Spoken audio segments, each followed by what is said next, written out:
Hola a todos y todas las lectoras de Casa Tomada. Les agradezco mucho su presencia y acompañarnos en este gesto en el que algunas escritoras latinoamericanas nos hemos unido para leer el texto de Lina Meruane, Palestina en pedazos, pero también tenemos unas lecturas de Amel Altit, que va a leer un manifiesto conjunto entre los judíos y chilenos palestinos que piden un alto al fuego en este momento en Gaza, y también una lectura que va a hacer Yasna Aguilar de una traducción al Mije de Mohamed Darwish. Pues nosotras quisimos reunirnos como desde la impotencia de no poder hacer más que congregarnos en nuestro oficio, que es la palabra, y compartir con ustedes este espacio de reflexión, pero también de duelo en torno a lo que está pasando en Palestina en estos momentos. Saludar muy cariñosamente a las escritoras que están leyendo hoy para denunciar el conflicto que asola a la Franja de Gaza, un conflicto tan terrible y tan angustioso. Saludar también las lecturas del libro Lina Meruane, Volverse Palestina, porque en realidad en Chile está la colonia palestina más grande fuera precisamente de Palestina. En esta oportunidad yo quiero leer un texto reciente que se acaba de firmar en Chile por parte de algunos representantes judíos y palestinos. Leo: la noche en la ciudad es oscura, excepto por el brillo de los misiles, silenciosa, excepto por el sonido del bombardeo. Java Abud Nada. En Gaza, el asesinato bajo las bombas de la joven poeta, novelista, bioquímica y activista feminista Jeva Abud Nada, junto a más de 6.500 personas muertas a la fecha, entre ellos 2.700 niñas y niños, no es una simple información que podemos conservar tranquilamente en el registro de los saberes que tenemos en nuestras cabezas. En unos días más, si el despliegue de las atrocidades sigue igual, aplastando día y noche a los 2 millones de habitantes de esa cárcel a cielo abierto que es Gaza, con bombas y misiles, sin agua, sin luz, sin alimentos, serán decenas de miles las víctimas de esa maquinaria del horror que avanza ante la mirada de la humanidad, con la complicidad y apoyo de parte significativa de las grandes potencias del mundo occidental. Sin duda, no podemos dejar como un mero hecho el horror del asesinato de 1.400 israelíes el pasado 7 de octubre. Muchos de ellos estaban en medio de una fiesta o en sus kibbutz. Tampoco es un mero dato las vidas cegadas en estos últimos 15 años que a septiembre del 2023 alcanzaban a 6.407 palestinos muertos y 308 israelíes.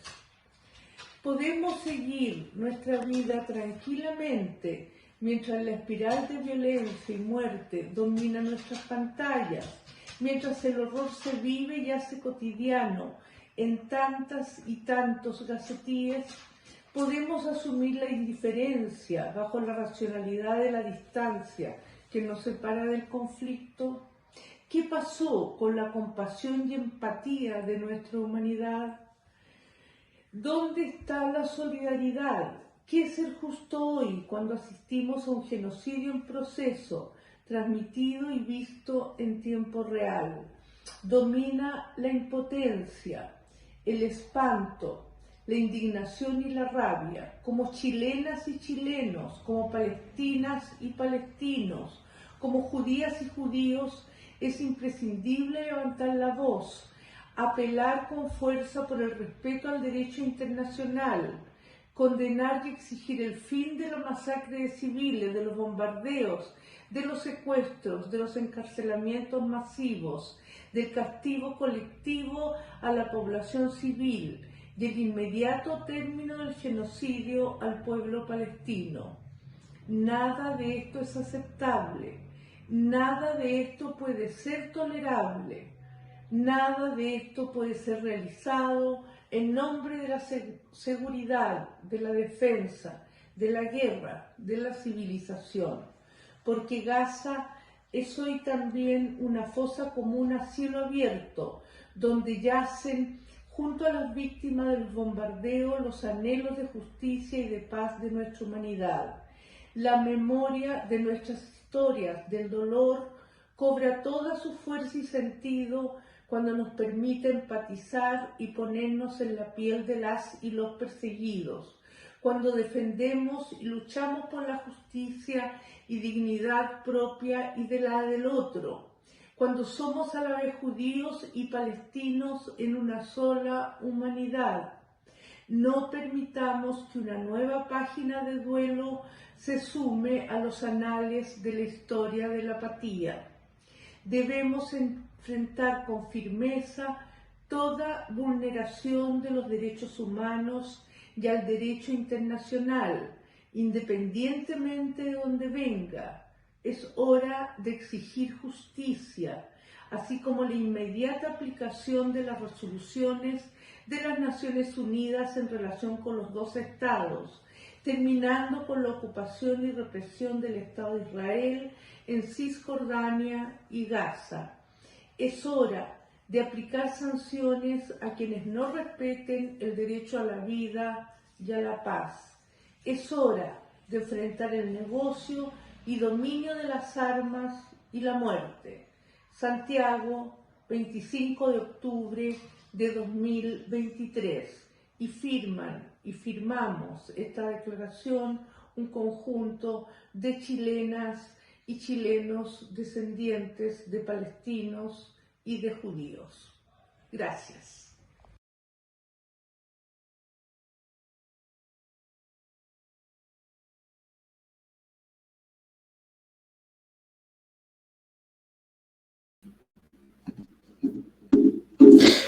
Primero, muchas gracias. Muchas gracias a todas las personas involucradas por esta lectura. Quiero hacer una lectura sobre una traducción del poeta palestino Mahmoud Darwish al ayú, una lengua de la familia mijesoquiana en Oaxaca. Ha indio yo yayu, ha dugoj, ha joy, ha agots, yak mugapsha. Mahmoud Darwish. Ok putzte gapspatbia, kat okente, yodet haitegotsp. Tumawish kyokp, Seattle. Ha Mississippi, ham Ha de botsarrui hyundañ, adom chom tuunyen. Tegachat soh poskerriik, otsa mechtigach, de ham etp moshupizim. Metz, agots hinzun. Metz, agots haju hinzun. Diden yehoi de ham neksh agos dipi mamdevi. Tudak uts nan mchaan. Hamajan muy uts hamaza. O ayuk de kunok. Puntu ugi muen stanakein. Ham uts at hukjochten men pat skaskapst. Ja uts os ngarik nooit genoot. Jots kush uts hadagok. Uts ngajagon ham Moat sushktsach mai kionen, kudena mug die jonen njast. Hungoneb ha. Gdeje ucht juk hoekjat. Ha zetp, mahau, naiden medaj. Het ha et na ruinen, den mi haat, net tukunepik. Mets agats ha johenzen. Dan eschim hojuk, schön maktund. Schön magamdot naiden ha et na ruinen. Miaha ku ha kip ha shoch tush mudagay. Mets kip shoch muga ashmets. Tuhoy magzaj, tam utzhoy drakzajen. Kadesh na gubek. Ha hoi ma de wutsendag, het is muchdag ots naiden dak zaaj. Kat ha agats duch kien zeugen. Ha mcha ajuch kat han zeug. Ha ayu kat ma da hukjan. Ja, ma jan mcha an awa ots ik. Zap kush hes gibjocht. Kolon awa ots atju. Ha bagat die ochten mud, het sa indiat bad, jimide ep mejocht. Habe kat die ochtend mud, het ha pimienta ook indios adom nan mechaan shomoyen. Ik naiden ha mich ju pukt. Ik naiden ha mich kwant tuk bad. Het nets ham jotspoch. Dip kat bekt mudatp. Kadek ha thanjau kui hoi na muk tuk jabad. Kui hoi na muk tuk jabad. Kwa hoi tuk muk din zabahtjen. Dan dem ham avik tuk je poch het je nuch jabad. Het kumets den cham den manaon kuden kiarik ham. Moha Barcelona, moha etna ruinjet. Moha Colón, awa otsatju. O ayu ka ispaj. Haat negafshun adom joahtjen. Het uits dat me andak mooi. Tuda akhai. Kibahteb ha mein. Kibahteb utsa staan andak tan. Shun otsa hukjochten. Het sa ook naiden kupik. Punden. Hadiku ha ook dinyam dak niks dak nash. Eitu jak agnash. Do ojusten dan. Ho ojusten dan. Tuk hai ha staan en mede ham tun puk. Het sa pukken. Ha oken. Het sa mug. Ha mug nug naiden dak tan.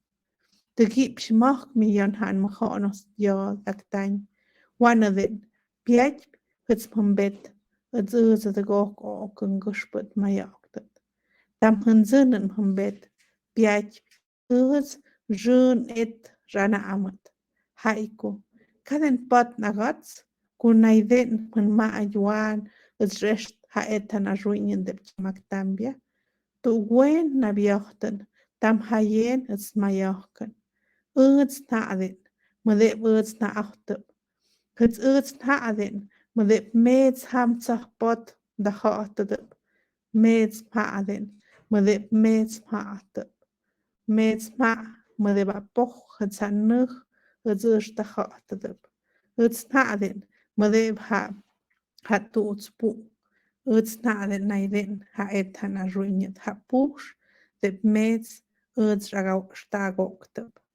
Men. Da moeken je hoch. Moha gods ochten mich ochten.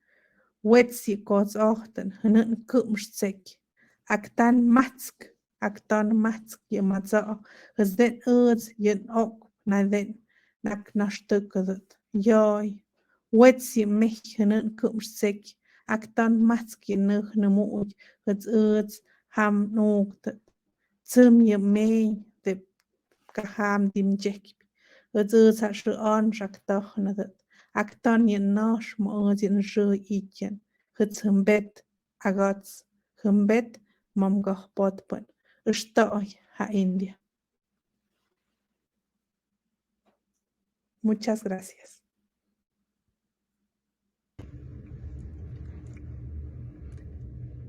Volveres prestados. Regresar. Ese es el verbo que me asalta cada vez que pienso en la posibilidad de Palestina. Me digo, no sería un volver, sino apenas un visitar una tierra en la que nunca estuve, de la que no tengo ni una sola imagen propia. Lo palestino ha sido siempre para mí un rumor de fondo, un relato al que se acude para salvar de la extinción un origen compartido. No sería un regreso mío, sería un regreso prestado, un volver en el lugar de otro, de mi abuelo, de mi padre, pero mi padre no ha querido poner pie en esos territorios ocupados, solo se ha acercado a la frontera. Una vez, desde el Cairo, dirigió sus ojos ya viejos hacia el este y los sostuvo un momento en el punto lejano donde podría ubicarse Palestina. Soplaba el viento, se levantaba un arenal de película y pasaban junto a él centenares de turistas de predecibles zapatillas y pantalones cortos y mochilas, turistas estrangulados por sus cámaras japonesas, las manos sudorosas llenas de paquetes, turistas rodeados de guías y de intérpretes a los que no prestaban atención. Mi padre asomó la cabeza entre ellos, extendió la mirada hacia ese pedacito de Palestina pegado al borde de Egipto, esa Palestina que se sentía distante y distinta a la idea que él tenía de Beit Jalá. Esa era la Gaza cercada, acosada, musulmana y ajena. Estuvo, otra vez mi padre, en el borde de Jordania. Su vista pudo abarcar el desierto que atravesaba la frontera. Había sido cosa de acercarse al cruce, pero sus grandes pies permanecieron hundidos en la arena escurridiza de la indecisión. Viendo una oportunidad en la duda, mi madre señaló a lo lejos, su pequeño índice estirado y tieso, el extenso valle del río Jordán, que se desprendía del monte Nebo, todas las aguas apuradas que la religión cristiana da por benditas, e insistió en pasar a Cisjordania. «Tenemos que ir», le dijo, con urgencia, como si ella fuera la Palestina. Después de tantos años juntos, así había llegado a sentirse mi madre, otra voz en ese clan rumoroso. Pero mi padre se dio la vuelta y caminó en dirección opuesta. No iba a someterse a la espera arbitraria, a la meticulosa revisión de su maleta, al abusivo interrogatorio de la frontera israelí y de sucesivos puestos de control. No iba a exponerse a ser tratado con sospecha, a ser llamado extranjero en una tierra que considera suya, porque ahí sigue, todavía invicta, la casa de su padre. Ahí, del otro lado, se encuentra esa herencia de la que nadie nunca hizo posesión efectiva. Quizá le espante la posibilidad de llegar a esa casa sin tener la llave, tocar la puerta de ese hogar vaciado de lo propio y lleno de desconocidos. Debe espantarle recorrer las calles que pudieron ser, si solo las cosas hubieran sido de otro modo, su patio de juegos. El martirio de encontrar en el horizonte, antes despejado de esas callejuelas, las pareadas viviendas de los colonos, los asentamientos y sus cámaras de vigilancia, los militares enfundados en sus botas y sus trajes verdes, sus largos rifles, los alambres de púas y los escombros, troncos de añosos olivos rebanados a ras del suelo o convertidos en muñones. O quizá es que cruzar la frontera significaría para él traicionar a su padre, que sí intentó volver una vez en vano. La guerra de los 7 días le impidió ese viaje. Se quedó con los pasajes comprados, con la maleta llena de regalos y la amargura de la desastrosa derrota que significó la anexión de más territorios palestinos. Esa guerra duró apenas una semana, pero el conflicto seguía su curso infatigable cuando murió mi abuela, la única compañera posible de su retorno. Esa pérdida lo lanzó a una vejez repentina e irreparable, sin vuelta atrás, como la vida de tantos palestinos que ya no pudieron o no quisieron regresar, que olvidaron incluso la palabra árabe del regreso, palestinos que llegaron a sentirse como mis abuelos, chilenos comunes y corrientes. Los cuerpos de ambos están ahora en un mausoleo santiaguino al que yo no he vuelto desde el último entierro.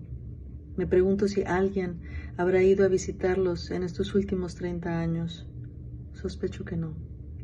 Sospecho incluso, pero no pregunto, que nadie sabría decirme en qué lugar del cementerio están sus huesos.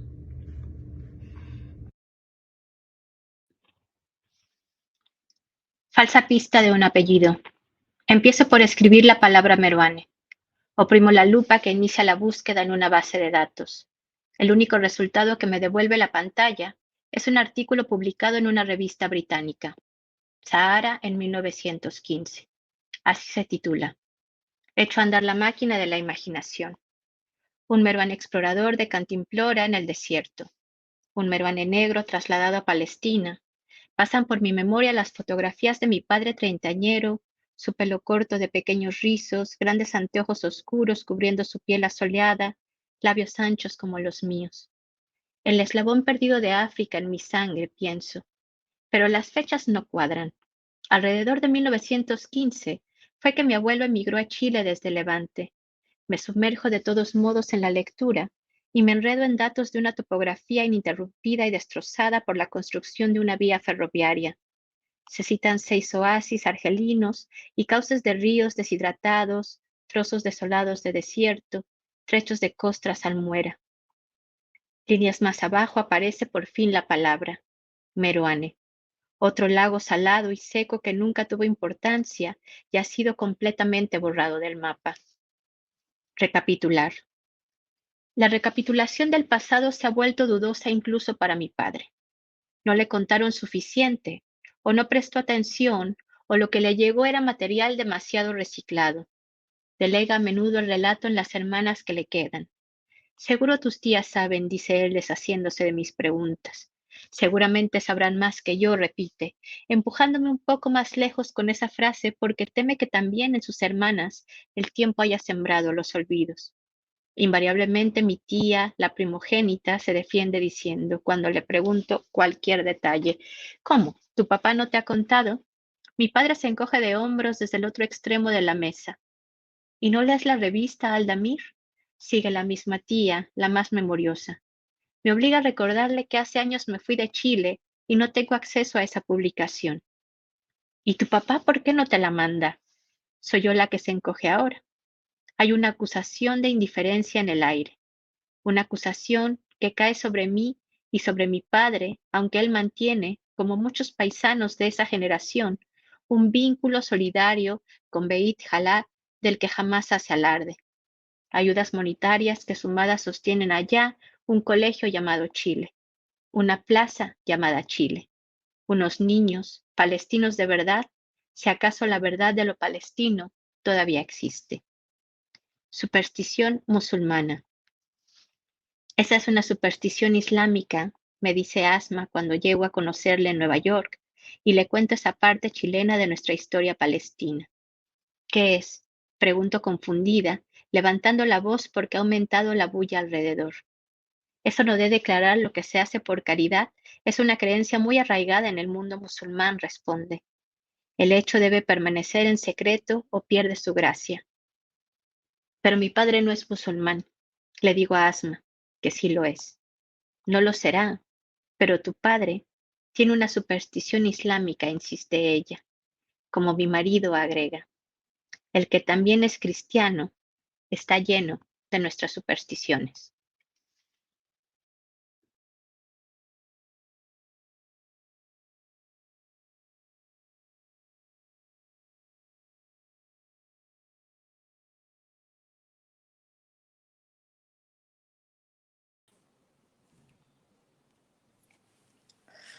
No dejé de ir a Yalo, me deja caer Hamza. Ayalo, agrega, en las afueras de Ramla, la ciudad de la arena. Hamza me dice que la familia de su padre salió de Yalo el año en que la guerra le impidió a mi abuelo volver a Beit Hala, el año en que Israel anexó este territorio a cientos de palestinos fueron forzados a salir de Jordania, hacia Jordania. La familia de su madre se había exiliado 20 años antes en la primera estampida y nunca pudo retornar. Hamza le dice con desapego británico, aunque entre sílabas se estremece la espina del refugiado que mantiene esta condición como modo de reivindicación. Hijo y nieto de desplazados políticos, Hamza se entusiasma con mi regreso porque regresar es lo que se le ha negado a su familia desde que salió. Incluso a visitarles fue prohibido tras la primera intifada, a finales de los años 80. Él no había nacido todavía para el primer levantamiento, pero ya carga con la herencia de un exilio. Sueña, me dice, no puede evitarlo, con esa Palestina tan ajena y tan propia. Quiero preguntarle a qué Palestina se refiere, a qué trocito de esa tierra fracturada. ¿Qué hay ahí, en Yalo o Yalu? Le pregunto, en vez, sin saber qué otra cosa preguntar. Nada, dice. No hay nada más que biografías truncas y muros de piedra rebanados a ras de suelo. Sobre lo que fue su casa y la de tantos vecinos hay ahora un parque nacional. Un parque, dice, es decir, una zona protegida bajo una premisa ecológica donde esos palestinos, aun si pudieran regresar, no podrían volver a construir. Un parque donde la historia quedó tapizada de árboles. Todavía se pueden encontrar ahí las huellas del desalojo, los cimientos de esas casas arrancadas de cuajo, porque los olivos, dice Hamza, continúan creciendo donde quedaron, siguen cargando las ramas de aceitunas, aunque no haya quien las coseche. Este muchacho casi palestino se va y yo me voy también esa tarde a casa, a la pantalla en busca de ese cementerio urbano que alguien en el espacio virtual describe como tierra de nadie. Alguien contesta que de nadie no es, que es tierra de palestinos usurpada violando la legislación internacional, y alguien más denuncia que el parque fue financiado por alguna adinerada comunidad sionista canadiense con el objetivo de borrar el pasado. Ir a Yalo a visitar la casa desaparecida de Hamza, pienso y veo pasar incendios, terremotos, inundaciones y otros hechos de la naturaleza que han sido consigna de las pérdidas palestinas. Esta desaparición, sin embargo, ha sido construida. La obra de esa destrucción se queda dando vueltas en mi imaginación hasta que mi alumno regresa otra tarde.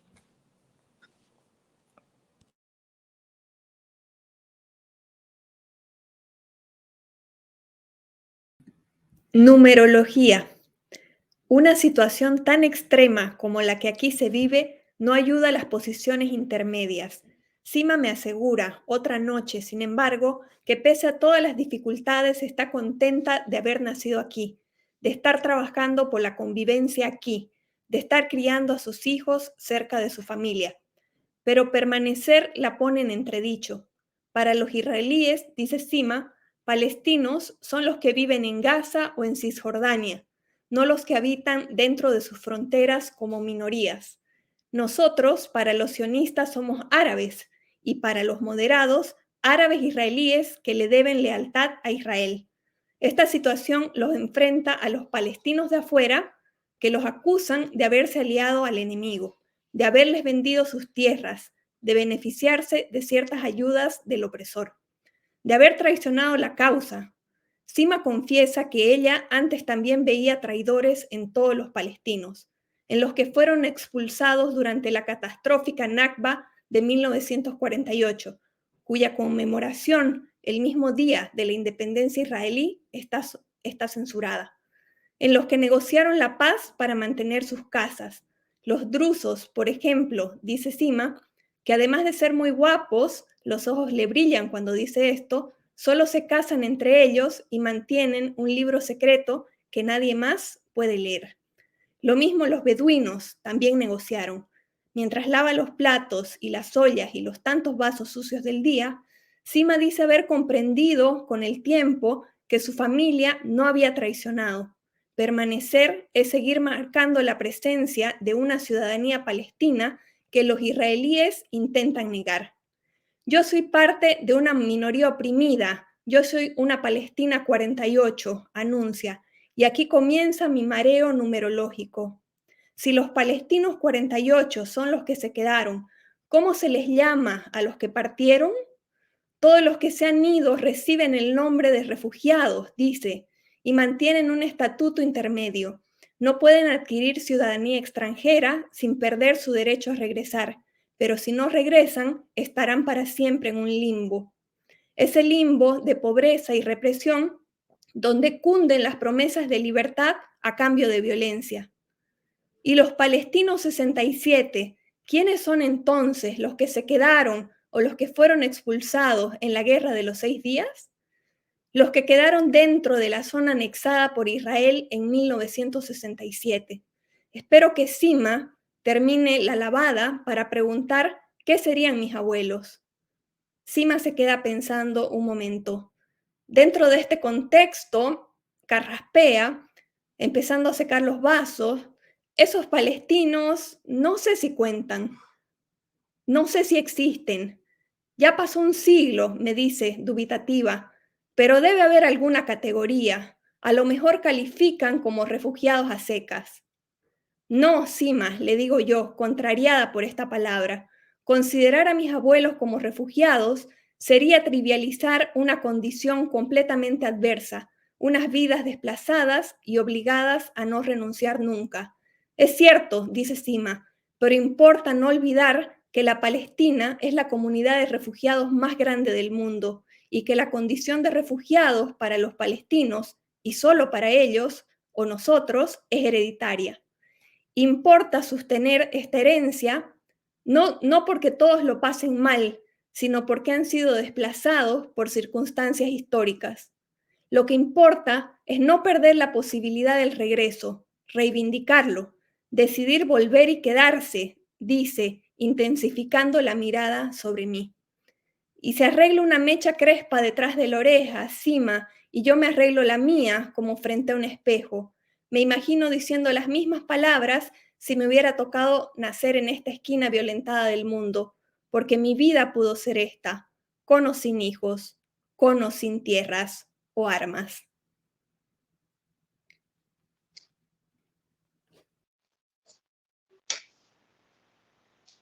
Hola a todos, quiero compartirles un fragmento llamado A Puerta Cerrada. Está cerrada con una llave que ya no nos pertenece. Mi hermano, el menor, se asoma por la cerradura y no distingue nada. Está oscuro, dice, como una tumba completo yo, recordando a mi abuelo en la suya. Su párpado izquierdo entrecerrado, sus manos enlazadas para no hundirse más en los bolsillos y repartirnos almendras. Una muerte sobria, tan opuesta a la de su primo Chucre, que antes de morir pidió que tocaran música durante el velorio, que se bailara alrededor de su cuerpo difunto, que se ofreciera una gran cena para quien quisiera venir a despedirlo. No sé si recuerdo o me he imaginado que los hijos estaban divididos. Unos ponían el cassette árabe, otros, entristecidos y quizás avergonzados, apagaban la radio y lo dejaban sumido en el silencio sepulcral. La sala de esos velorios se confunde ahora con tantos otros funerales similares. No veo nada, insiste la voz de mi hermano, el menor, empinado en la mirilla. Y quizás no haya nada que ver, porque al incendio de la casa familiar se sumó después un terremoto y fue declarada inhabitable. Les dije que no tenía sentido regresar, murmura mi padre, y se aleja dando largos trancos por la calle, dejándonos pronto atrás. Ahí queda la puerta de madera, clavada a la vereda, aguantando hasta el próximo remesón, mientras nosotros lo seguimos, calle abajo, los ojos fijos en el pavimento, como si entre las líneas de los pastelones estuvieran las piezas de techos altos, como si entre las rayas pudiéramos encontrar la cocina del fondo, sus profundas ollas de aluminio, el refrigerador floreado que mi madre se llevó para la casa de la playa, que ya tampoco nos pertenece. ¿Qué se hizo de lo demás? De las sábanas que colgaban de una cuerda en el jardín, del minúsculo elefante de mármol que mis tías aseguran que inventé porque ellas no lo recuerdan. Las cosas palestinas desaparecieron misteriosamente, mientras yo mataba el tiempo en otras cosas, me digo, avanzando con los demás detrás de mi padre, pero sin saber hacia dónde. Se detiene él, de repente, y señala su primera escuela. De monjas, dice que era, y quizás todavía lo sea. ¿Una escuela de niñas? Sí, dice, y por primera vez me parece que sonríe. Estaba tan cerca que podía ir solo, pero iba con alguna de sus hermanas. La hermana tercera, que fue la primera en morir, o la hermana cuarta, que tampoco vive ya. Habría escuelas árabes en esta ciudad palestina, le digo. Pero o no me oye, o no lo sabe, o no me quiere contestar. Con retraso, como despertando de repente, me dice que no. Eran todas escuelas chilenas en las que no se enseñaba más que la lengua oficial. Mi padre deja el pasado atrás y aclara, puntilloso, su posterior recorrido escolar. La secundaria la hizo como interno en el Instituto Nacional Barros Arana. Pasaba algunos fines de semana en la casa de su tío Constantino, que vivía en la calle Juan Sabaj. Descubro sorprendida que hay en Santiago otra calle con apellido familiar, que esa calle nombra a mi bisabuelo, que fue abierta la calle por los tíos de mi padre cuando decidieron dividir la quinta en Ñuñoa y construir casas para vivir de las rentas. Ese negocio no les resultó, explica mi padre, que viviría en una de esas casas rodeado de la familia. Me pregunto por qué, habiendo crecido entre palestinos, nunca fueron asiduos a la colonia, mi padre y sus hermanas. ¿Por qué nunca pertenecieron al estadio palestino que nos quedaba tan cerca de la casa? Había que desembolsar un buen billete, que yo no tenía, responde mi padre, cuando por fin me animo a preguntarle. Se juntaban allí los paisas más pudientes y nosotros nunca habíamos tenido una relación muy profunda con la colonia más allá de la familia. Se iluminan algunas cosas. Un aprecio por cierta austeridad y el desapego de las cosas. La sutil distancia de la que nunca se hablaba, pero que vivía entre nosotros como un pájaro, me digo, aunque pienso que es extraña la imagen alada que acaba de cruzarse por mi cabeza.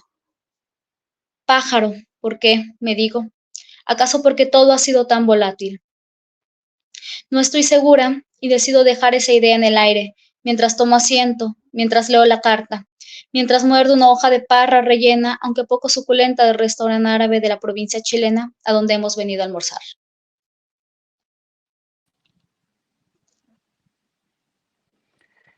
Muros de Gaza.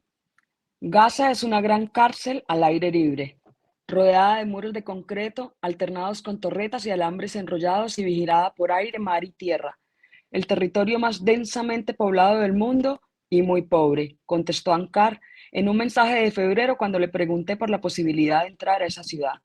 Es prácticamente imposible, a menos que vengas con un permiso especial de una misión internacional con lealtad probada a Israel, o a menos que tengas muchos contactos en el ejército afuera y un pariente enfermo en riesgo de muerte adentro. Las flotillas con activistas de todo el mundo son una de las dos únicas formas de entrar y de llevar comida, medicinas o materiales de construcción, aunque se corre el riesgo de un ataque del ejército israelí, que es casi como un ataque de Dios mismo. La otra forma es ir al Cairo, viajar hasta el borde por el desierto y pasar corriendo por un puesto de control, pero ahí el riesgo se duplica, porque hay dos ejércitos no coordinados cuidando la frontera, el egipcio y el israelí. Algunas ONGs grandes con sede en Tel Aviv y nexos con Estados Unidos y no muy de izquierda meten a algunos de sus miembros, pero muy de vez en cuando. Lo de entrar tan pronto y sin disculpa tramitada y sellada lo veo imposible. No dejé que el mensaje de Ankar me desanimara. Contacté a una representante de UNICEF. Que lo olvidara, me dijo, en un correo y me invitó a Ramallah en vez. Una activista italiana me confirmó que se había vuelto extremadamente difícil y últimamente muy pocos lo logran. Entrar a Gaza por el paso de Rafah es más fácil, pero aún así mucha gente espera por días y tampoco lo consigue. Toqué alguna otra puerta, pero Gaza parecía cerrada con candado. La llave se la había tragado Israel y estaban bombardeando a los palestinos atrapados en su interior. Bombardeándolos otra vez. En una intensificación de su política de lento estrangulamiento, ahora les lanzaba toneladas de muerte. Era como si se empeñara en limpiar el terreno antes de abrir la cárcel, como si fuera necesario cerrar la entrada para que nadie viera el horror de la vida y de la muerte entre sus muros. Iba a ser tarde después, pensé, cuando ya no quedara nada, cuando ya no hubiera nadie para contar cómo había sido resistir desde ahí adentro. ¿A quién temerle? No deben tener más de 25 años y son norteamericanos. Alan es judío. Anne no es más que una activista sin credo religioso, pero políticamente comprometida.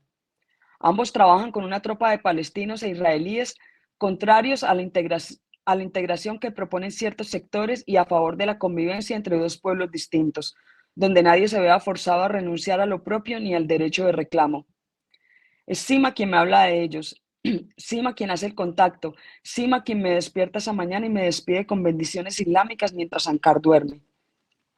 Ya no necesito escoltas este viernes, que es el último día del mes, el día en que los activistas llevan gentes a lugares que muy pocos quieren visitar. Una extraña clase de turismo, el dolor ajeno, que visto tan de cerca acaba volviéndose propio. Antes de partir desde Jerusalén, los 10 apuntados llenamos una encuesta anónima que repartiremos al final. ¿Quién sabe para probar qué tesis o con qué fines estadísticos? Recibimos a continuación una hoja informativa que devolvemos más tarde. El presupuesto es escuálido. Esta hoja es imprescindible. Durante el trayecto, ellos no podrán hablarnos de lo que hay a los costados de la autopista. Deberemos ubicar, observando y adivinando, los sitios señalados a medida que aparecen en la ruta. 1. El túnel por el que no pueden circular los palestinos. 2. El muro de concreto que no solo separa Israel de los territorios, sino que además a esto los divide. 3. Los edificios de techo rojo que distinguen a los controvertidos asentamientos de Gush Etzion de las demás casas palestinas. 4.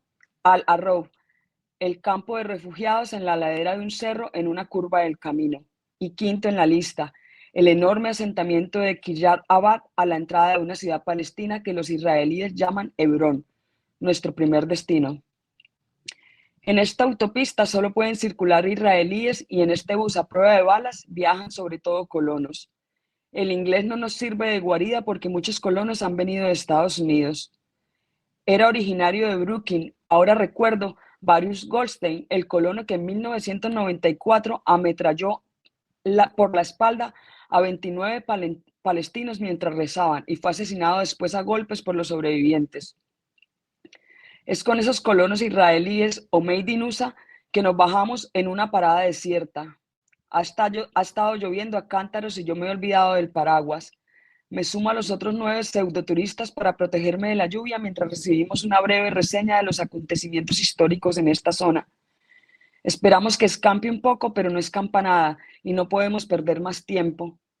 Nos internamos en el descenso de un camino de tierra resbalosa.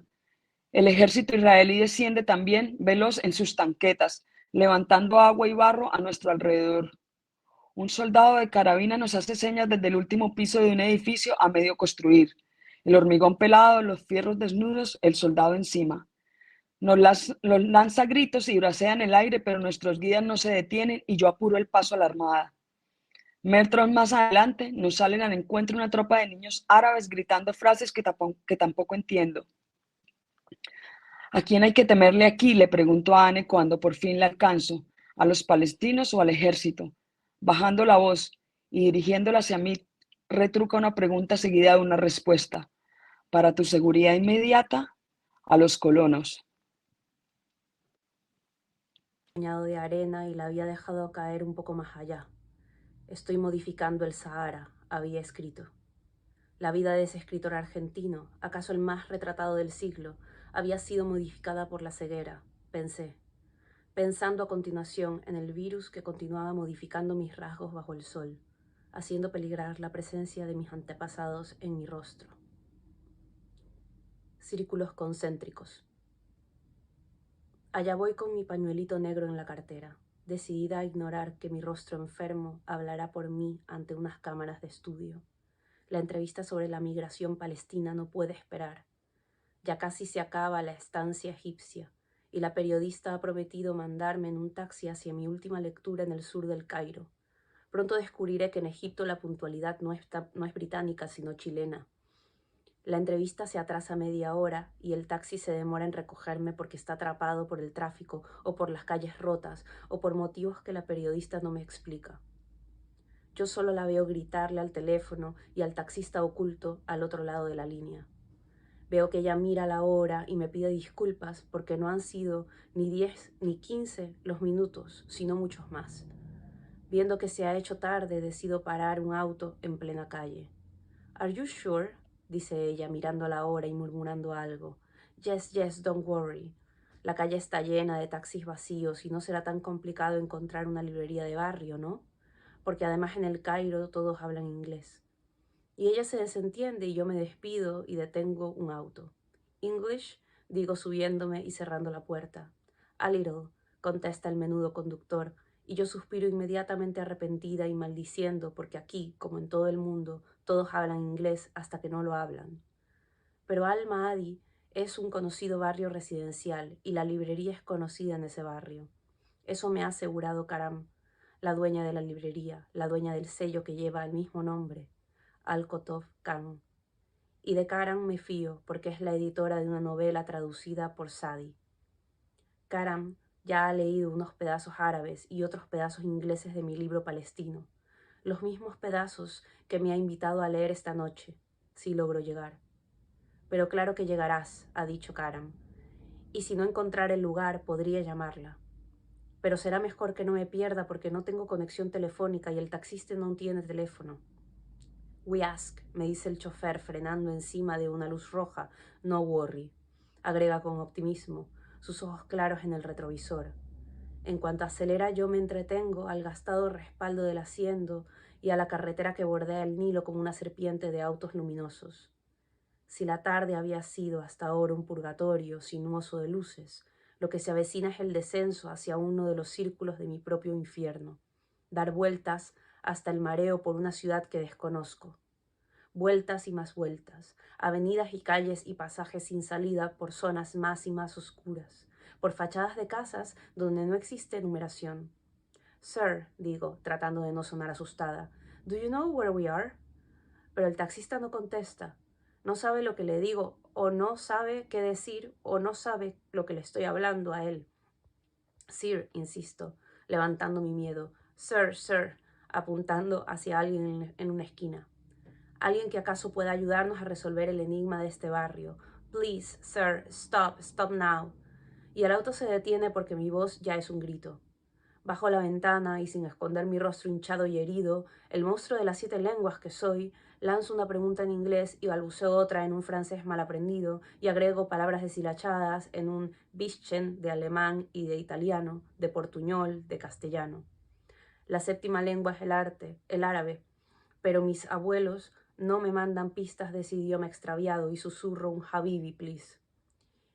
Y hay quien alza los hombros y después hay quien da indicaciones que llevan a la papelería o a la lapicería o a la cuadernería donde no se venden libros, porque libros no compra casi nadie aquí, casi nadie en ninguno de nuestros países donde leer es un lujo.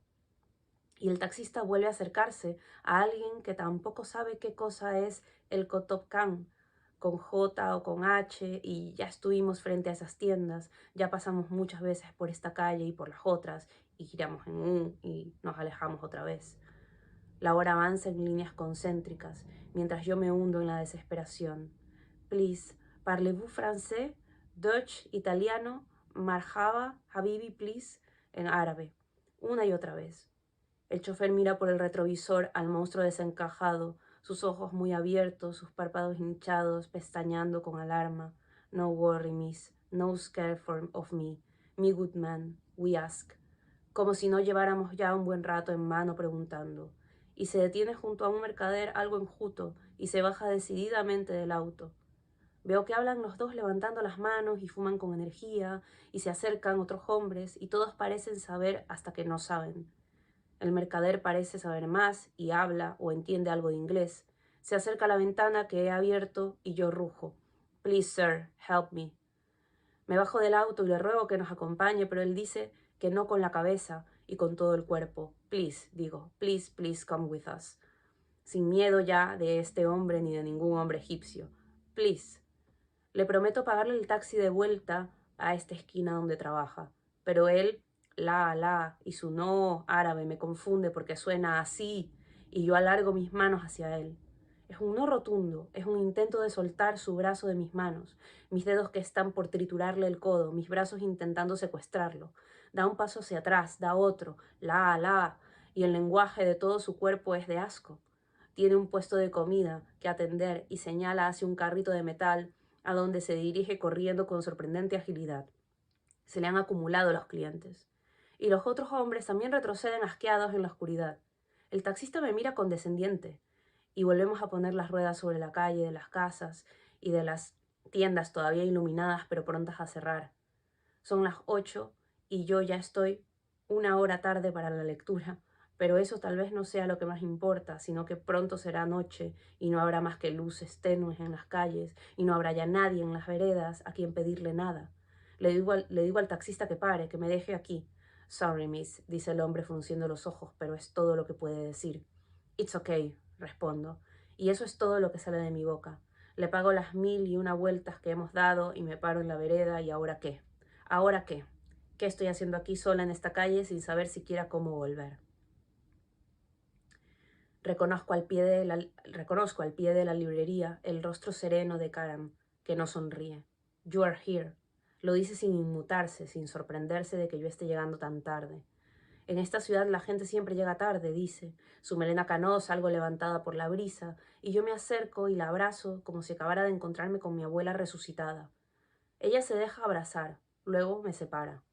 Welcome in, Habibi. There's plenty of Palestinian folks hoping to hear us read. Su rostro adusto se convierte en una sonrisa. Es el rostro de una niña planificando una travesura, anticipándose a un festín. Y yo la sigo hacia el interior de una librería iluminada y me siento junto a ella, todavía agitada, y tomo agua, un vaso de agua al seco, otro vaso en tragos cortos, hasta que el vaso queda definitivamente vacío sobre la mesa, y ella inquiere si ya podemos empezar. Yes, digo, y viendo a la gente pacientemente sentada alrededor de nosotras, pido disculpas por el peor atraso de mi vida, excesivamente puntual. Tomo las hojas sueltas del manuscrito en 2 lenguas y me aclaro la voz. Regresar. Leo todavía remecida por la adrenalina, pensando que no sé qué lenguas sabrán estas gentes congregadas en esta librería, además del árabe. Ritorno, return, revenir, retornar. Y repito, regresar. Y ese verbo suena impregnado de otras lenguas, de otros viajes. Escucho mi voz tomada por una música ajena, mientras yo pugno por hacer valer mi castellano entre ellas. Regresar, repito en vano. Ese es el verbo que me asalta. Toda vez que pienso na posibilidad de la Palestina, I'm assaulted by that verb. Me digo, je me digo para mí misma. No sería un volver, sino apenas un visitar una tierra en la que nunca estuve. Palestine has always been, un rumor de fondo. A story I tell myself to rescue a shared origin from extinction. Sería un regreso prestado, un volver en el lugar de otro. Y me escucho decir, insistir en regresar, pero ya no logro seguir leyendo porque Karam toma de mi mano el único micrófono disponible para entonar, ella, ese mismo inicio en su lengua que es la nuestra, y así empieza ella a recitar mi regreso, nuestro regresar.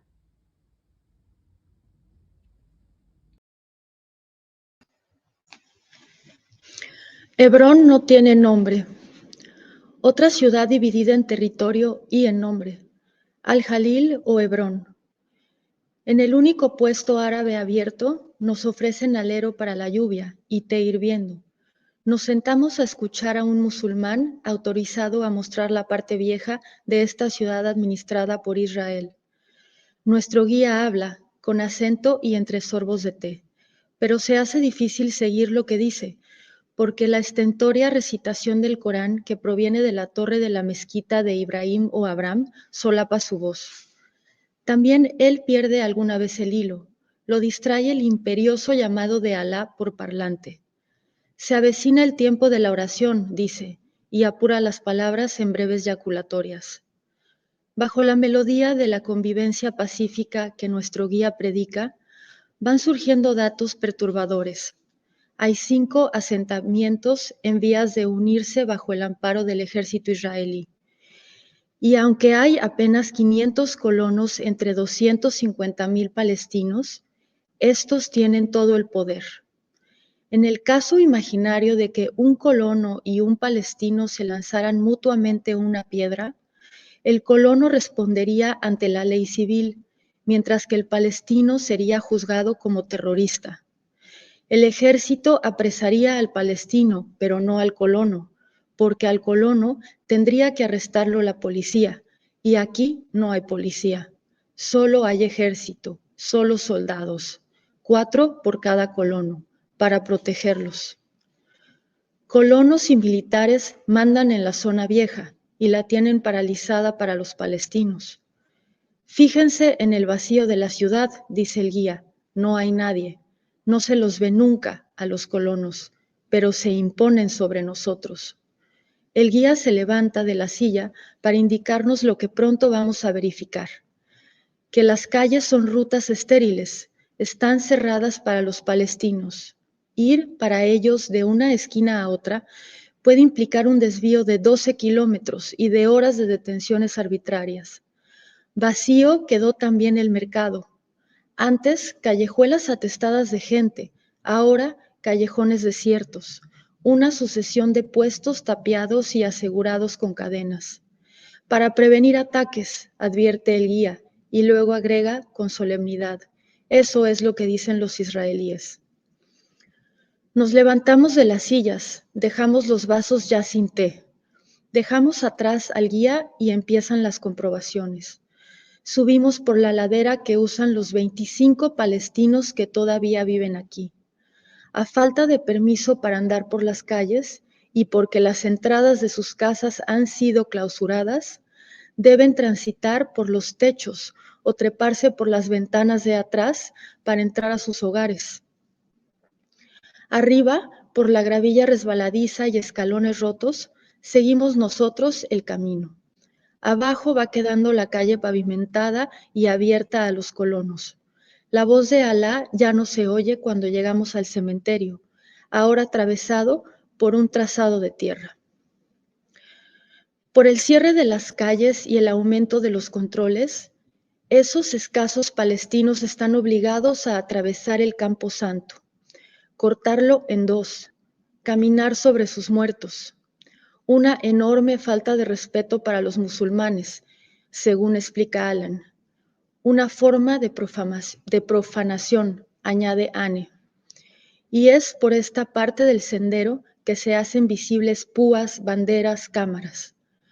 Alan nos indica que allá, en el búnker que corona el asentamiento Tel Rumeida, vive el colono más extremo, uno que en su auto lleva un cártel concitando el odio e incitando a la violencia. Yo maté a un árabe, ¿y tú? Esta es también la zona donde se despliegan las pintadas que pronto nos señalan. Pintadas legibles para nosotros, los pseudoturistas, que compartimos el inglés como lengua franca. En los territorios ocupados, dice Anne, esa lengua extranjera es lo único que todos nosotros y ellos tenemos en común. Nos detenemos ante uno, y yo lo leo perpleja como todos, la línea anotada por sobrevivientes del Holocausto o por sus hijos o sus nietos. Árabes a las cámaras de gas.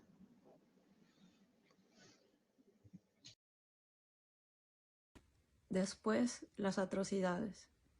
Mi cuaderno de notas se ha llenado de palabras con acertijo, de ideas o sentencias de doble sentido que impactan y modifican o anulan ciertos modos del pensamiento. El silencio de la página anterior va seguido de fascismo y de holocausto. Más allá, dentro de círculos, está la Nakba y el grueso muro. Entre las páginas encuentro esta frase suelta pero poderosa de un sociólogo francés. El fascismo empieza no con las atrocidades, sino como una determinada manera de hablar, de plantear los problemas. Jean Bouvereau. 3 renglones más abajo, otra línea de un historiador al que he olvidado ponerle nombre.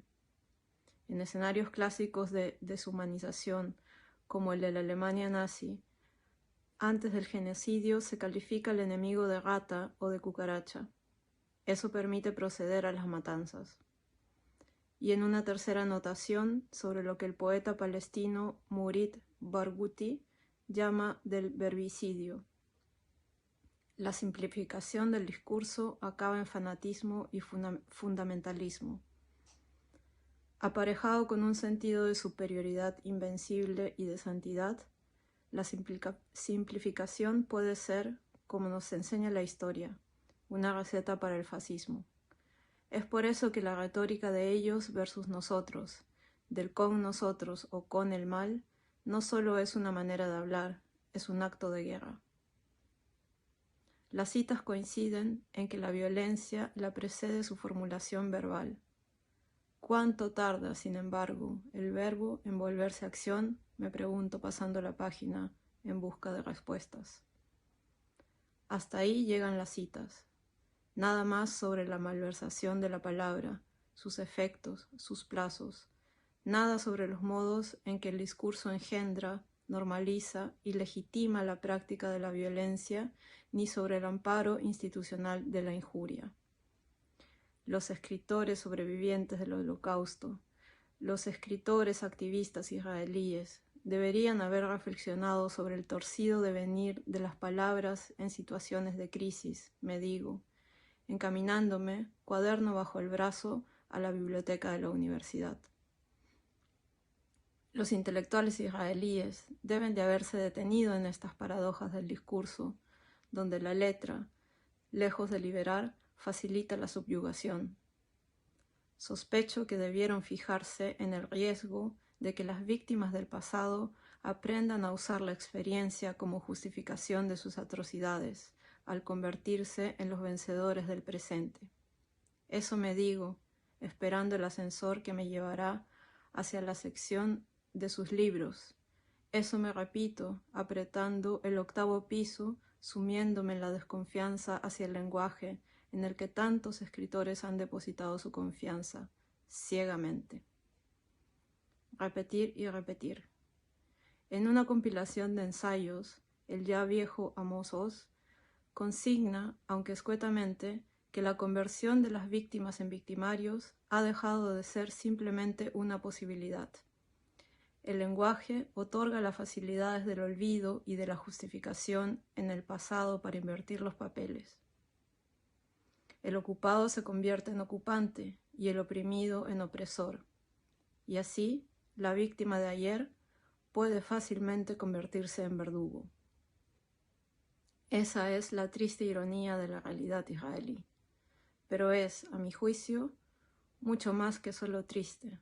Es asombroso que sean los propios herederos del Holocausto quienes hayan elegido olvidar lo que fue vivir y morir en lugar del oprimido, lo que significó el desprecio y la constante humillación, la consiguiente suspensión de sus derechos ciudadanos y humanos, su conversión en enemigos, en seres indeseables, menos que animales, escoria. Esas palabras inhumanas hicieron posible lo impensable, el genocidio. No es entonces una simple ironía, es una irresponsabilidad histórica, inaceptable y estremecedora que ellos elijan no ver, o peor, elijan repetir esa fórmula discriminatoria sobre los palestinos. Aquel Arabs, niggers of the desert, en grueso aerosol negro pintado sobre sus mercados. Y las paredes de sus casas no son solo palabras, los llamados a la acción que vienen desde un tiempo que quisiéramos olvidar. Son los colonos quienes la vuelven a poner en circulación cuando escriben por mano propia Arabs, to gas the chambers. Ese reemplazo de sustantivos hace de los árabes las víctimas de un genocidio pasado y conecta, paradójicamente, a los sionistas más antiislámicos con el fascismo, en el sintético e imperativo gas the Arabs del presente. Las paredes palestinas son las páginas donde se reescribe el guión del Holocausto que los judíos continúan legítimamente enrostrándole al mundo como víctimas. Los colonos israelíes, mientras tanto, les aplican los mismos términos a los palestinos, en lo que queda de sus territorios. Los atacan con piedras, los insultan y los humillan ante la mirada impasible de los soldados israelíes.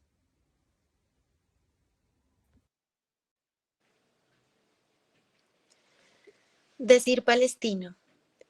Dice palestino en vez de árabe.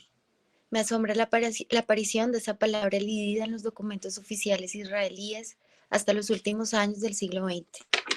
Sé que Golda Meir llegó a afirmar que no existía tal cosa como un pueblo palestino. Y nos sorprende. La negación de ese apelativo obedecía al esfuerzo sistemático por borrar a esa población del mapa.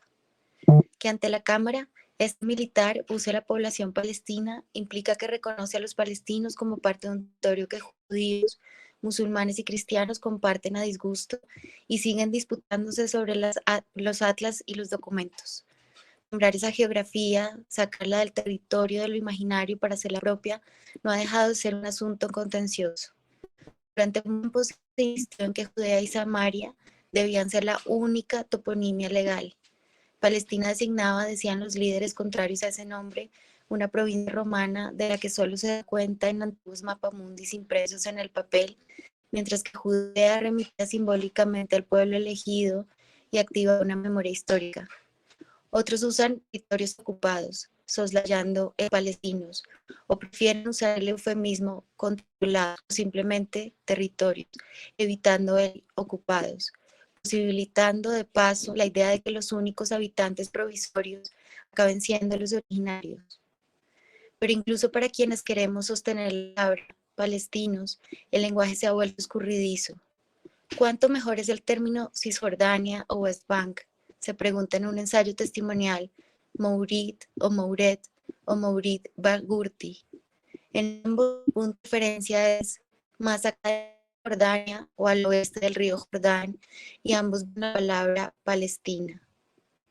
Cuando Palestina desaparece como palabra, también desaparece como Estado, como país y como patria.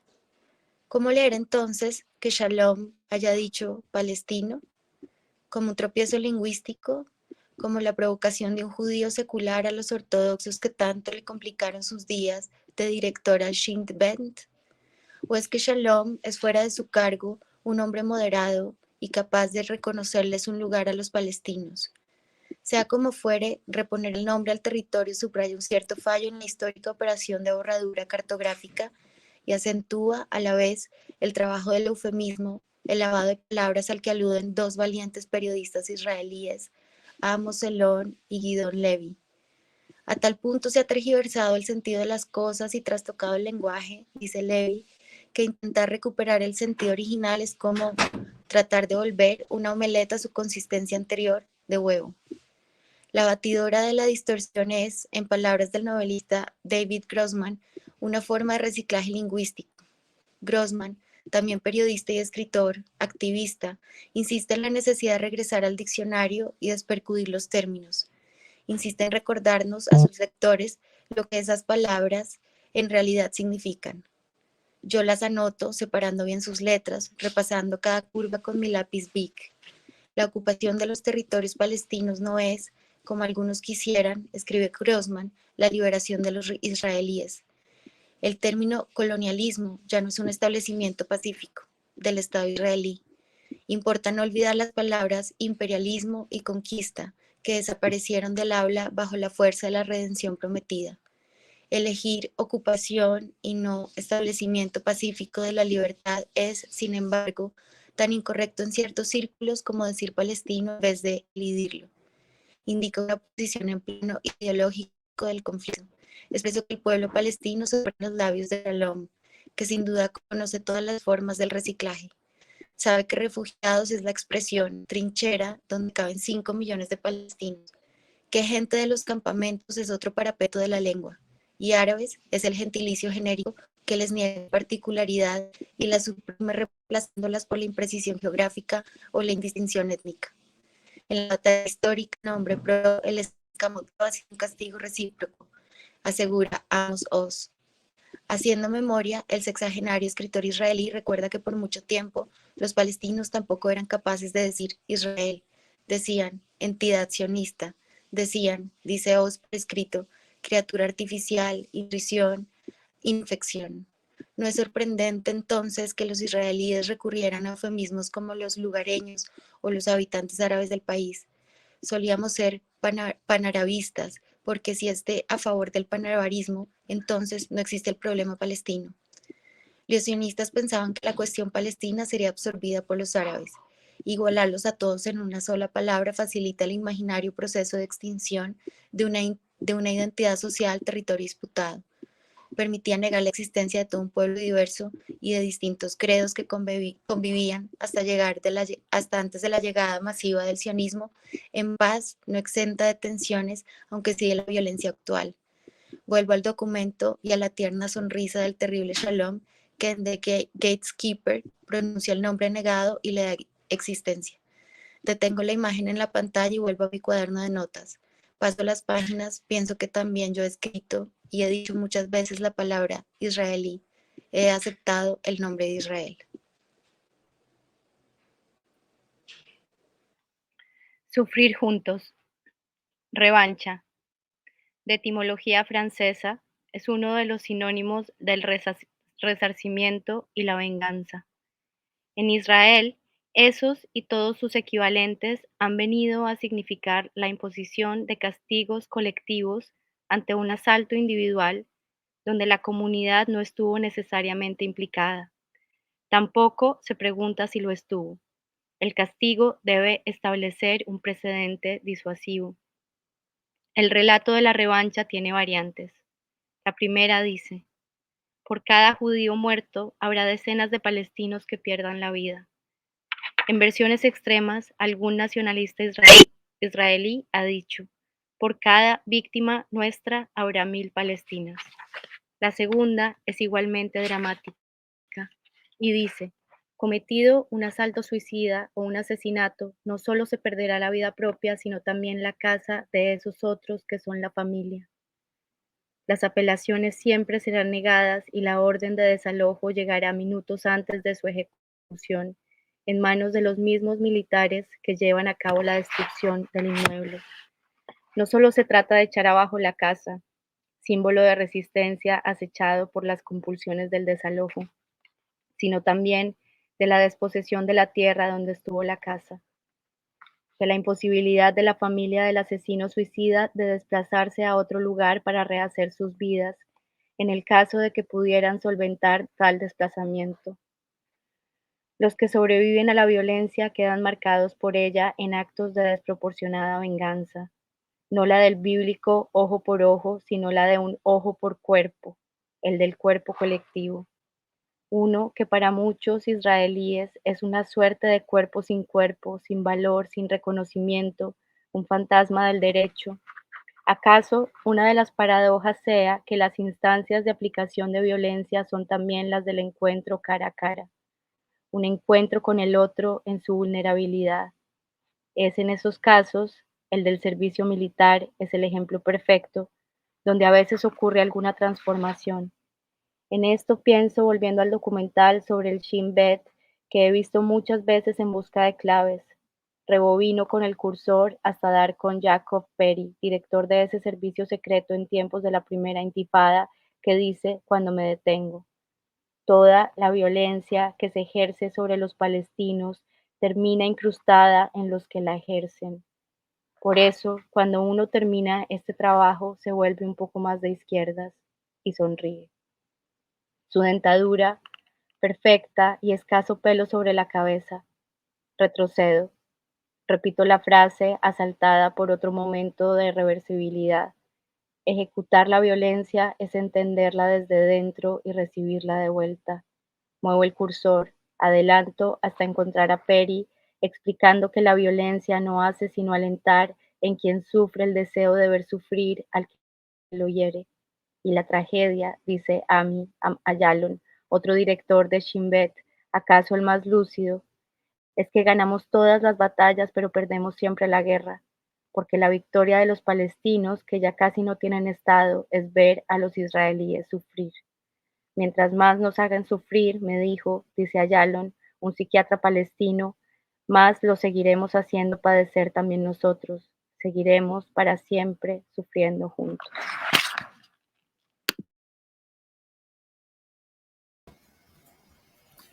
Paz o un enorme cansancio. No sorprende que Susan Sontag eligiera referirse en su discurso de recepción del Premio Jerusalén a la conciencia de las palabras. Las palabras, sugiere, no son mero material de trabajo, no son ladrillos neutros, cemento transparente, herramientas sin resonancias. Son sobre todo portadoras de múltiples significados que sirven para construir realidades. En ese discurso se pregunta Sontag a sí misma y le pregunta a todo un auditorio de israelíes qué significado se le atribuye a la palabra paz, o shalom, que es también salud y despedida, que en inglés es peace, que en castellano tiene apenas 3 letritas, pienso yo, como en hebreo, una lengua que se escribe sin vocales, sin, lamed, mem. De derecha a izquierda, vuelvo a Sontag, que se pregunta o les pregunta, y en su escritura nos sigue interrogando a nosotros, a mí, por esa palabra que tantos intelectuales israelíes han debatido a lo largo de décadas. ¿Qué se quiere decir con paz? ¿Queremos decir ausencia de conflicto? ¿Queremos decir olvido? ¿Queremos decir perdón? ¿Qué queremos decir un enorme cansancio? ¿O queremos decir un enorme cansancio, un agotamiento, un vaciamiento del rencor? Me parece, continúa Sontag con severidad, que lo que la mayor parte de la gente quiere decir cuando dice paz es victoria, la victoria de su lado. Eso es lo que significa para unos, mientras que la paz para los otros significa derrota. Y luego continúa diciendo, imagina una Sontag impasible, una Sontag que levanta su rostro ya arrugado, sus pesados párpados, sus ojos negros, y mira al público entre las mechas de su cabello entrecano y a pedazos enteramente blanco, una pensadora evaluando la reacción de ellos mientras pronuncia estas preguntas acusatorias, que aunque la paz es, en principio, deseable, si implica la renuncia a demandas legítimas, si es una paz a costa de la justicia, entonces lo más plausible es que ocurra la confrontación bélica. Y se atreve a decir también, ante su auditorio israelí, que nunca habrá paz de la verdadera, de la que no supone vencedores y vencidos, de la que no exige sumisión, si no se detienen los asentamientos. Paso a la página, al final de su discurso, y confirmo que la ceremonia estaba teniendo lugar en plena intifada, un segundo levantamiento que todavía estaría en curso a la muerte de Sontag. Y como si le estuviera dando apoyo a través del tiempo y de los mares, como si se tratara una conversación entre dos enormes fantasmas, un militar prusiano de hace siglos le da la razón a esta pensadora de lo contemporáneo. Victoria, dice Karl von Clausewitz, es la creación de una realidad política mejor. Eso sería una victoria, no la conquista, no ganar todas las batallas, pero nunca la guerra. Recuerdo que decía uno de los directores de la Shin Bet, 4 bombardeos a Gaza en 12 años no han posibilitado una mejor realidad política para nadie, una realidad de paz que no implica derrota, en la que no se avisoren turbulencias futuras, porque ni la paz ni la victoria pueden lograrse por medios militares. Una paz victoriosa solo puede construirse desde la libertad y la confianza mutua. Paradojas de la empatía. Empatía. Pienso ahora, otra vez, separando letras en mi cabeza, deslizando el dedo por un artículo sociológico en busca de ideas que amplíen mi dilema sobre el pensamiento del otro y su pregón contemporáneo. Se trata de una palabra griega, leo, asaltos, que instala en el vocabulario la capacidad de sentir, de emocionarse, de participar de lo que siente alguien que no somos nosotros, que no soy yo, empatizar, claro, atravesar el muro o el espejo que representa a otro y sufrir con él o ella desde su circunstancia en un movimiento que recurre a los afectos, contrario a la rigidez del fanatismo. Es identificarse en la desgracia, sobre todo, eso es. Hacer propio su dolor, pero hay una contrariedad en ese sentir y en que se puede empatizar con la víctima de la misma manera en que se puede empatizar con el agresor. Implicarse en el sentimiento del palestino desalojado tanto como en el del joven soldado obligado a desalojarlo, o del colono que ocupa ilegalmente el hogar de ese palestino, e incluso con el de los hijos del colono que han nacido en esa casa, que sin duda se sienten no solo dueños de ella, sino que también parte de la misión que esa casa cumple. Empatía con el que defiende sus paredes con uñas, con dientes, con balas y sin piedad. La total empatía es entonces un nudo ciego que no se desata simplemente usando el mandamiento ético de imaginar a los otros en el lugar de la víctima. La posibilidad de la empatía como virtud literaria nunca podría, acaso no debería nunca, bastar para las decisiones políticas.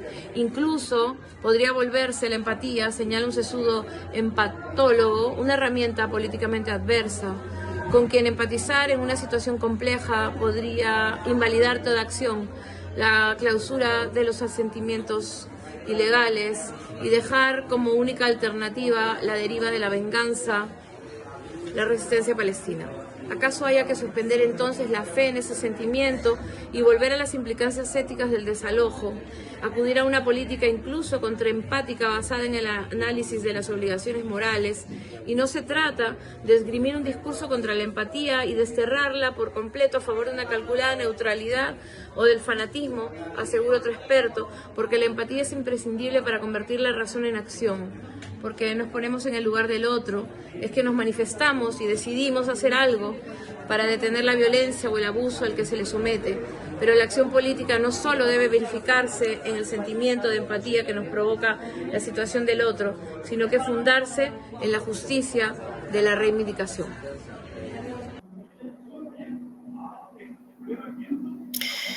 Contra la certeza. Bombardeados como estamos por la contingencia, se puede perder el sentido de las palabras. Una puede verse tentada a trampear los significados, a manipular las metáforas, a desatender la rigurosa búsqueda de la verdad que subyace a las palabras. La única responsabilidad en la escritura del conflicto, me digo, es la de refutar la malversación del lenguaje. Esa es la palabra clave. Me recuerda, en la esquina de una hoja marcada con un círculo de café, Murid Barghouti. He subrayado las líneas finales de su testimonio, donde el poeta declama contra las contra los mayordomos de la guerra, que son para él muchos voceros del poder y periodistas que debemos restituirle a cada palabra su especificidad, volverla resistente a los procesos de vulgarización colectiva y establecer nuevas relaciones entre esas palabras para así crear una percepción nueva de la realidad. La literatura se separa de la vulgaridad común de los discursos hechos y de esa manera constituye en sí misma un acto de resistencia o de rebelión o de amotinamiento contra las formas dominantes pero reductoras, banalizadas e hiperbólicas de la expresión política. Los escritores serios, esta idea es de Susan Sontag, los creadores de literatura no solo deben expresarse de manera diferente a los mensajes hegemónicos de los medios, deben además oponerse a ellos. Hay que fracturar con el lenguaje la asfixiante dicotomía a la que nos somete el discurso político, uno que intensifica dramáticamente las posiciones binarias contra el enemigo, contra el traidor. Cuanto más prolongado es el conflicto, el pobre idioma de la dicotomía acaba reemplazando toda complejidad y todo pensamiento crítico. Tal vez ese sea el único compromiso posible, el de volverse hacia la historia para poder retratar el presente, el de trabajar contra la generalización, contra la conversión a estereotipos y al desparramo de opiniones que aniquilan la verdad. Me amparo en la sentencia de Sontag, donde asegura que la sabiduría de la literatura es contraria a la certeza. Nada es mi última palabra sobre algo, escribe, porque la certeza abarata y desbarata la tarea del escritor. Es necesario siempre patrocinar el acto de la reflexión, ir en busca de la complejidad y de los matices y contra los llamados a la simplificación, siempre contra el supuesto universalista de la experiencia personal que tiene un valor limitado, una verdad acotada, porque escribir es hacer ver que mientras algo ocurre, algo más está sucediendo. La exploración de algo más es la tarea, advierte Sontag, o advertía, todavía viva durante la cruenta intifada que ahora, por Gaza, podría reiniciarse. Ella, que vivió y escribió en Sarajevo durante su largo asedio, sabe que abordar estas complejidades no es una tarea fácil. Entiende que ese algo más hay que descubrirlo y trabajarlo a través del lenguaje. Quitar el seguro. Tecleo estas últimas palabras sobre la pantalla para borrarlas de inmediato con otra tecla. Mientras caen nuevos misiles y se levantan llamaradas de fuego, yo vuelvo a empezar con la seguridad de que aunque borre las letras y aunque acabara por desaparecer mi apellido, ya no hay marcha atrás.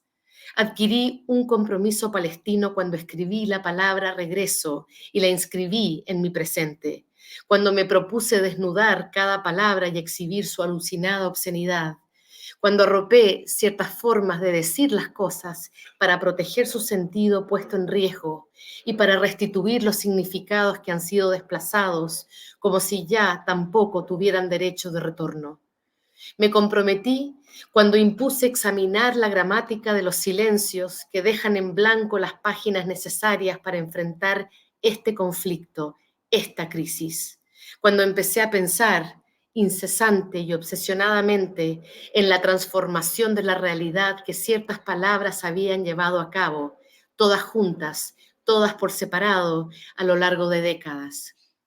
Cada palabra haciéndose parte de un complejo sistema que estructura la manera en que entendemos la historia palestina y la narramos, sus atributos morales, sus sobreentendidos ideológicos, movilizados para servir a las proyecciones y los proyectos del poder. Ya no hay manera de volver atrás, de volverse hacia nadie en busca de refuerzos. Cada palabra es un muro alto y liso que requiere ser echado abajo, aun cuando la granada que lo destruye pudiera explotar sobre la mano que escribe. El dedo sobre la tecla, el seguro que se retira antes del lanzamiento. Muchas gracias.